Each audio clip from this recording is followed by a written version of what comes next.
Hey guys, welcome back to the channel. Today we're going to be working on our 97 S-10 Blazer. It's been neglected quite a bit. We're going to change the transmission filter in it, and we'll get under there and we'll see what transpires under there. Alright, we got to take the pan loose. They're 13 millimeter, and we got to loosen them up little by little and let the fluid drain out of one corner so we don't wind up ruining ourselves. So let me get that started. Okay, I'm on the driver's side of the vehicle, and that's the front. And it's your gear selector cable. What you're gonna need to do is you lock your parking brake, chock your wheels, and this right here, it pops off. Get a pry bar between there, and it pops off. What you're gonna do, and then pull this clip. It's a clip that goes up in there. You just take your pry bar and pry that down. Pull it on out.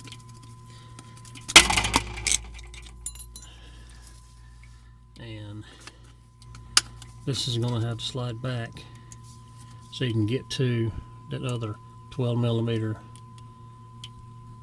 bolt right back up there. I wound up taking my 10 millimeter open end wrench and taking that screw, that bolt out of there, so I can figure out how this thing comes out, and it's really quite simple. It's once you pull that lock out, of there, these tabs on the side, they squeeze in and it pulls out of that bracket. So let me do that, I'll be right back. And once you get those tabs pushed in and it just slides right off. So I took those bolts out across the back, left the corner ones in, and started at the front, started loosening the bolts at the corner I wanted it to run out of, and loosen it this way and that way and this way and that way, and this corner would fall down and drain out the fluid. Now this pan is still full, so when I take it down, I'm gonna have to be really, really careful not to splash myself or everything else. Once you get your pan away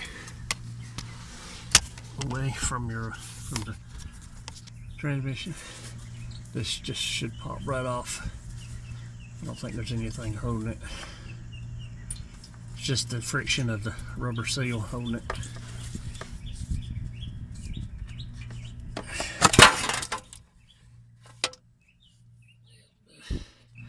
Goes up in there. And so we get ready to get the other one, clean the pan up, and get ready to put the other one in, and go from there. Something you want to look out for. The new filter came with a new bushing, new gasket, and there's not one on here. So that means there's one still up in the transmission itself, so I had to get up in there and get it out. It wasn't fun, but I was able to get a screwdriver in there and collapse the edge of it and grab it with my little nose and kind of twist it out. It was not fun by any means, but it's out now. What I have here is a 19 millimeter socket, about the same size as the seal. I use that to push it up in there with. So I had to tap it pretty aggressively to get it up in there. That it'd be down in that little cavity. I don't know how good you can see it, but you got to tap with it. Just make sure it goes in straight. You don't, you ruin it. You want to take your filter and lube up the end of it, and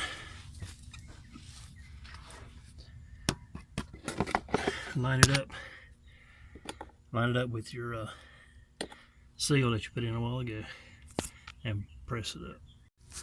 You want to line it up with your hoe, and then take your hand and bump it up in there.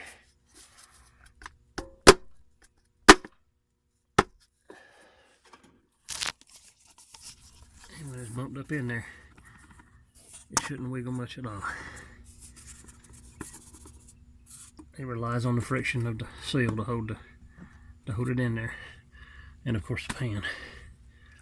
But okay, now we're ready to put the pan back on. Now when you're cleaning the pan, you always want to make sure you take that magnet up and wipe it off both sides with a rag, and put it back in that area right there.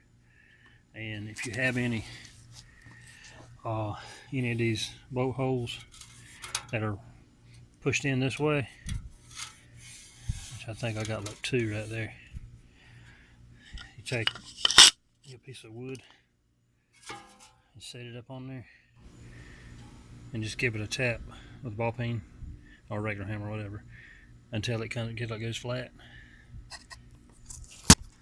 That just means it was over torqued. Just make sure the mating surface is clean.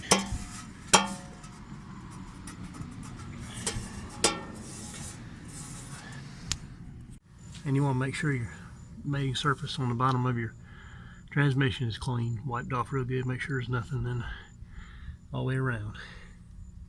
You want to take a line of your gasket, put you some bolts through. I wouldn't do all of them, like every other one or something, or especially in the corners. This corner here is where your bracket's going to go for your shifter cable, so I'd wait to put that in. But just make sure your gasket's lined up, and then make sure your orientation's right, and then you go to restart your screws, of course. Get all those screws snugged up.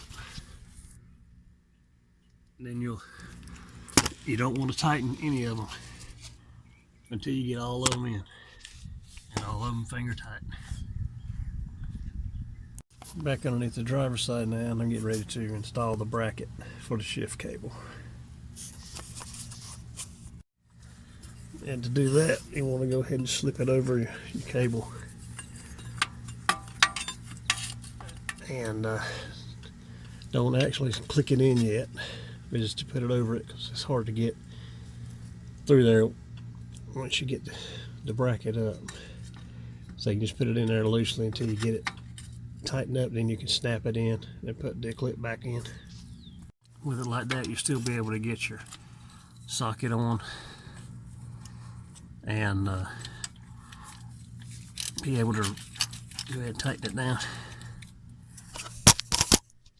Once you get them all hand snugged up, then you want to tighten them to 9 foot-pounds or 108 inch-pounds. Okay, now I'll put your cable back through there.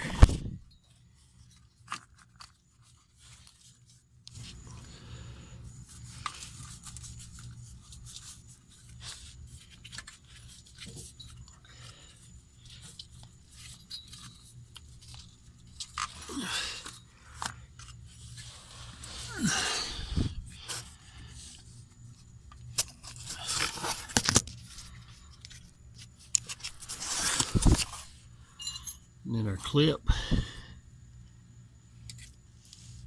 place our clip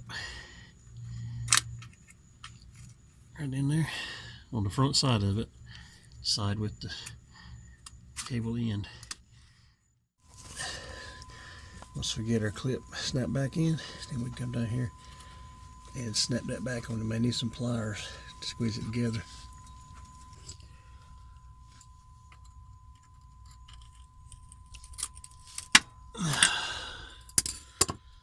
And that's that. Alright, it recommends refilling at 5 quarts of Dexron 3 or better.